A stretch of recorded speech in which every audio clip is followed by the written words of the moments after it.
पेनाची nib या चिन्हासमोरील button दाबून संभाजीराजेंच्या स्वराज्य पक्षाला विजयी करा. नमस्कार. मुंबई तकच्या ह्या खास कार्यक्रममध्ये आपलं स्वागत आहे.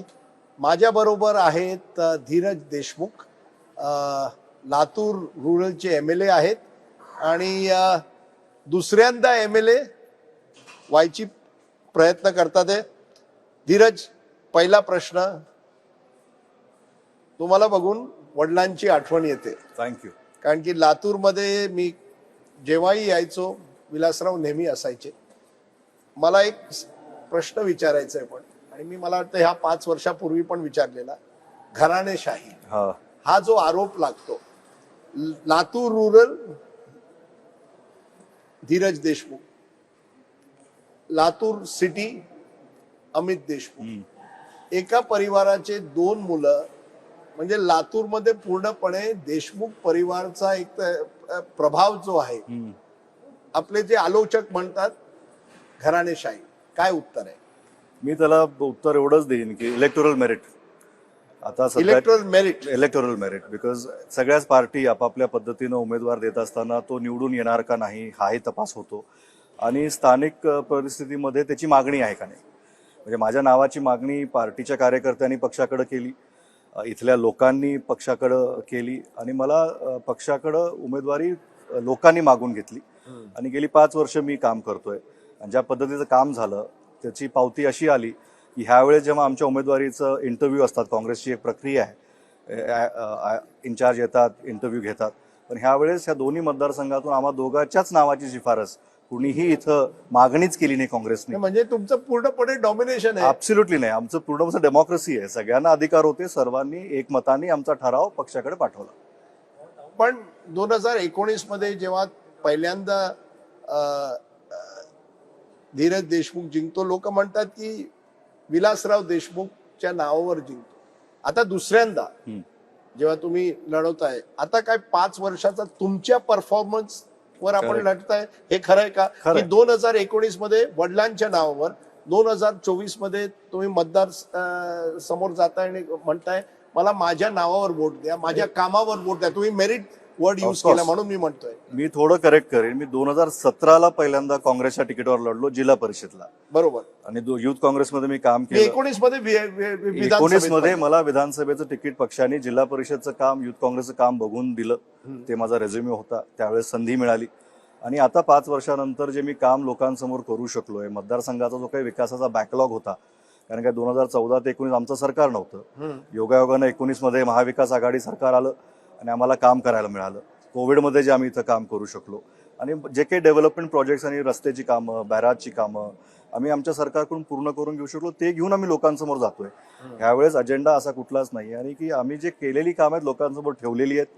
आम्ही जिल्हा मध्यवर्ती बँक असेल, इथलं साखर कारखानदारी असेल, इथला लातूरचा जो काही डेव्हलपमेंट प्लॅन आहे, जी अपेक्षा लोकांची आहे, येणाऱ्या सरकार, जी महाविकास आघाडी सरकार जर आता आलं तर लोकांना आम्ही जे अपेक्षा दिलेल्या आहेत त्या अपेक्षा पूर्ण करण्यासाठी आम्हाला ते मतदान करणार आहे. इंटरेस्टिंग मला काय दिसलंय की धीरज देशमुख लातूर ग्रामीण क्षेत्रातून जिल्हा परिषद इलेक्शन, विधानसभेचा इलेक्शन, तुम्ही बँकेचे जे कार्यक्रम सुरू केलेत, एका म्हणजे पूर्ण लाईफ मुंबईत एका प्रमाणाने होती, पण तू लातूर रुरल मध्ये गेला तर हा रुरल अर्बन डिवाइड जो आहे, शहरीकरण आणि ग्रामीण क्षेत्रामध्ये जाणं, हा कित्येक मोठा चॅलेंज होता तुमच्या समोर, की एका व्यक्तीने ग्रामीण क्षेत्रात एवढं काम करणं पण लाईफ त्यांची शहरात होती, ते कितपत कठीण होतं? नाही, कठीण नव्हतं. ऍक्च्युली ग्रामीणचा युथ किंवा ग्रामीण भागातली लोक आता जास्तीत जास्त अर्बनायझेशन महाराष्ट्रामध्ये होत आहे. त्यांच्या सगळ्या ज्या अपेक्षा आहेत की आपलं गाव शहरासारखं वसलेलं असावं किंवा आपल्या अपेक्षा शहरा भागासोबत कॉम्पिटिशन करावं. मग ते जॉब क्रिएशनमध्ये असेल, एज्युकेशन सेक्टरमध्ये असेल, डेव्हलपमेंटमध्ये असेल, प्रोसेसिंग इंडस्ट्रीमध्ये असेल, सगळ्यांना एक ॲस्पिरेशन आहे. आणि अर्बन एक्सपिरियन्स असल्यामुळं किंवा शालेय शिक्षण माझं जास्त मुंबईत झालं किंवा मी लंडनला देखील माझं MBA करून आलो. तेच मी म्हणतोय, लंडनचा MBA आता ग्रामीण क्षेत्रात येतो. मी त्याचा ऍडव्हान्टेज करतोय की इथल्या लोकांना ते इन्स्पायरिंग सुद्धा वाटतं आणि माझ्यासोबत काम करताना लोकांना तेवढी मजा पण येते आणि काम करण्याची पद्धत की त्यांचे जे पुढचे स्वप्न आहेत की जो प्रवास माझा झालेला आहे आज मला माझ्या ग्रामीण भागातल्या मुलांना तिथपर्यंत पोहोचवायचं आहे. आज आमच्या जिल्हा बँकेच्या माध्यमातून जेव्हा आम्ही शिक्षणासाठी कर्ज देतो, एकमेव जिल्हा बँक आहे जे शेतीच्या जागेवर तारण ठेवून कर्ज देते आणि आज आमचे विद्यार्थी किर्गिस्तानमध्ये मेडिकल एज्युकेशन घेत आहेत. नाही, कारण की हा मोठा फरक आहे ना. विलासराव जमिनीहून आले, एक म्हणजे लोकल लेवलवर ग्रामीण क्षेत्रातून आले. धीरज आणि अमित वरतून आले, म्हणजे बाहेरून आले, एका प्रमाणे आले. त्या कारणामुळे कुठे ना कुठे एक चॅलेंज राहिलाय का तुम्हाला, की ग्रामीण क्षेत्राच्या लोकांना कन्व्हिन्स करणं की नाही आम्ही तुमचेच आहोत, आम्ही काही मुंबईची मुलं नाही. मी तुम्हाला पहिलंच सांगितलं की माझी उमेदवारी ह्याच लोकांनी मागून घेतली. त्यांना मी त्यांचा वाटत होतो, कुटुंबातला वाटत होतो, म्हणूनच त्यांनी माझ्या मागे ही ताकद उभी केली आणि गेल्या निवडणुकीमध्ये मला आशीर्वाद दिले आणि गेली 5 वर्ष मी त्यांची इथं सेवा करतोय आणि आता परत एकदा तोच उत्साह मला लोकांमध्ये दिसतोय आणि त्यांचा एक विश्वास की आज जे मला येऊन लोक सांगतात की तुम्ही हे काम केलं पाहिजे म्हणून आम्ही तुम्हाला मतदान देणार आहोत. तुम्ही काय केलं नाही हे पुढची कामाची यादी आमची तयार आहे. तुम्हाला आम्ही मतदान करून निवडून देणार आणि मग तुमच्याकडून काम करून घेणार.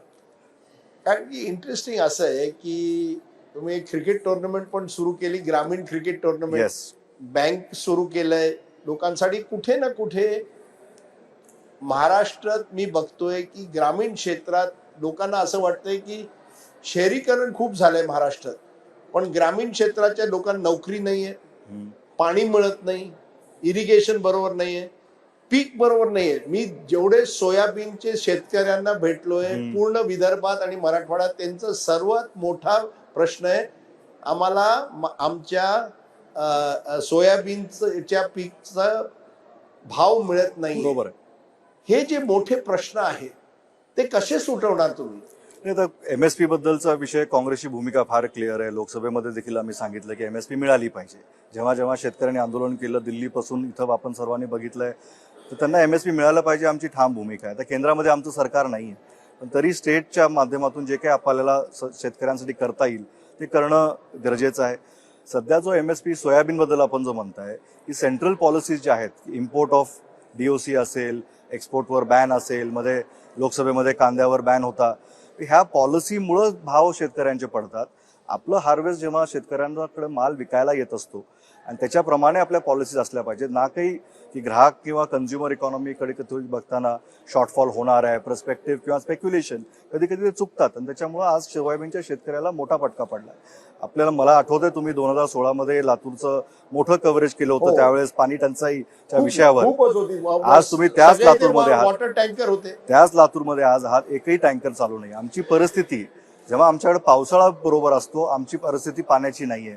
Wien there is no monsoon, आमची अडचण तेव्हा होते आणि त्यासाठी आम्ही अनेकदा विलासराव देशमुख साहेबांनी उजनीहून जे पाणी आणायचं एक धोरण त्यावेळेस आखलं होतं. मराठवाड्याला हक्काचं पाणी मिळालं पाहिजे. आजही विधिमंडळामध्ये आम्ही चर्चा केली की पश्चिम वाहिनीतून वाहून जाणारं पाणी जे एक्सेस वॉटर आहे, पाईपलाईनद्वारे ते मराठवाड्याकडे आलं पाहिजे आणि खऱ्या अर्थाने एक मोठा इन्फ्रास्ट्रक्चर प्रोजेक्ट येणाऱ्या काळामध्ये महाराष्ट्र गव्हर्नमेंटला हाती घ्यावा लागेल. जेव्हा आपण बुलेट ट्रेनसाठी 1 लाख कोटी देऊ शकतो, आपण समृद्धी महामार्गासाठी 1 लाख कोटी देऊ शकतो, तर मराठवाड्याच्या 8-10 जिल्ह्याची तहान भागवण्यासाठी इरिगेशन, उद्योगाला पाणी पाहिजे आणि आपलं पिण्याचं पाणी हे आणण्यासाठी इन्फ्रास्ट्रक्चरचा एक मोठा मेगा प्रोजेक्ट मराठवाड्याच्या हिताने महाराष्ट्र सरकारनं हाती घेतला पाहिजे. पण कुठे ना कुठे मराठवाड्याचं जे बॅकवर्डनेस आहे ते अजूनही आहे आणि तो एक मोठा प्रश्न आहे. बरोबर आहे. आणि त्या कारणामुळे लोक म्हणतात लोकांना रोजगार नाहीये, पण आपण म्हणताय आरक्षण पाहिजे, मराठ्यांना आरक्षण पाहिजे, मराठा वर्सेस OBC चं पॉलिटिक्स सुरू झालंय. तुम्हाला वाटतं का की मराठ्यांना आरक्षण द्यायला पाहिजे की नाही? गरजवंतांना आरक्षण मिळालं पाहिजे. ज्या लोक आर्थिक दृष्टिकोननी की जातीयवादी तुम्ही बीजेपीवर आरोप ठेवता की ते हिंदू मुस्लिम करतात, ते तुमच्यावर आरोप करतायत की तुम्ही मराठा राजकारण करताय. मराठांचं आरक्षण आदरणीय पृथ्वीराज चव्हाण साहेबांच्या कॅबिनेटनीच त्यावेळेस दिलं होतं, मुस्लिमांनाही त्यावेळेस आरक्षण दिलं होतं. मग त्याचं राजकारण प्रत्येक सभागृहामध्ये त्याच्यानंतरच्या काळामध्ये हे टिकलं नाही.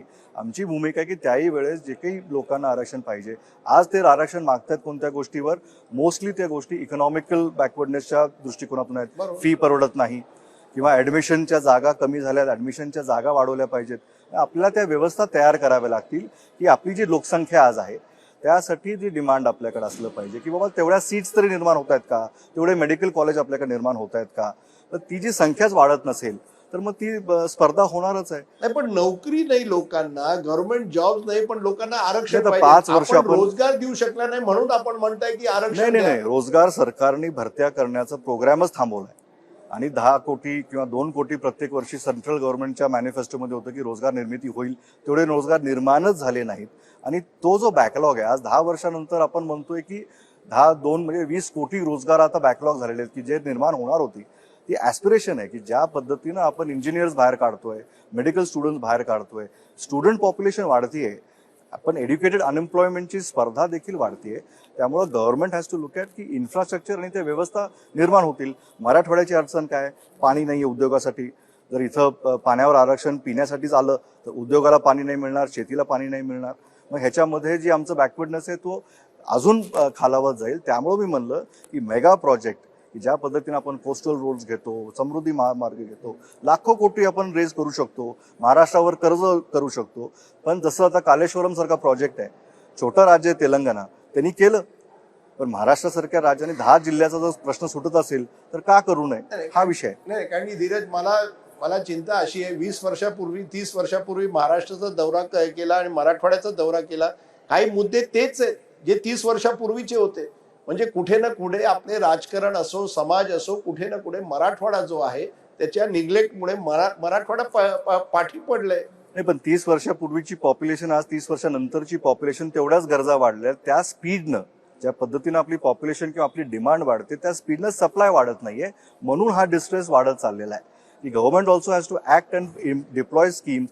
लातूर डिस्ट्रिक्ट जर आपण बघितलं तर पाण्याची व्यवस्था आज बराजमध्ये कनालमुळं आपली आहे. सिंचनाची व्यवस्था इथं उपलब्ध झाली. मोठ्या प्रमाणामध्ये इथं सोयाबीनचं पीक घेतलं जातं, ऊसाचं पीक घेतलं जातं. जर भाव चांगला असेल तर लोकांना अडचण नाहीये, पण भाव देण्याचं दायित्व हे केंद्र सरकारचं आहे.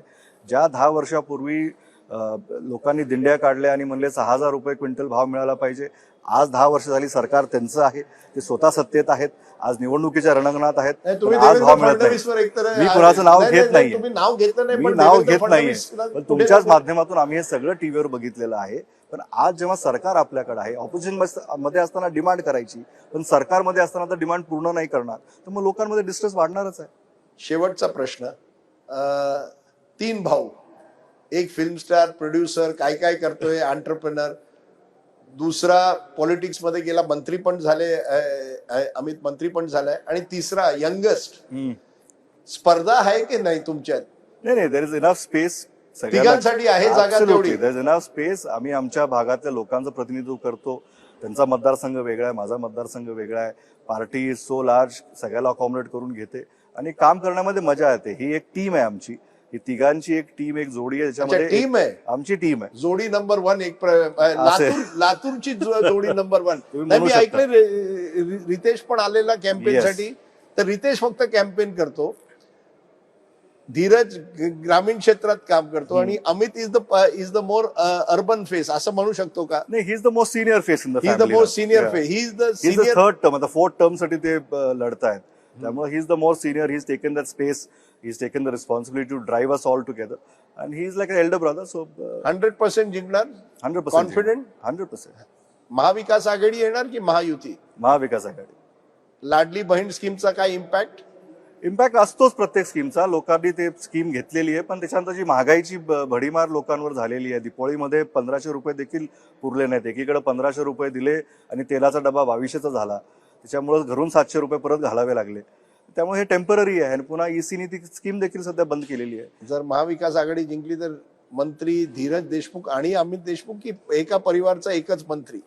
ते हायकमांड डिसाईड करतं. हायकमांड डिसाईड करतं. आता तुम्ही पूर्णपणे काँग्रेसी झालाय म्हणून हायकमांडवर सगळं सोडताय.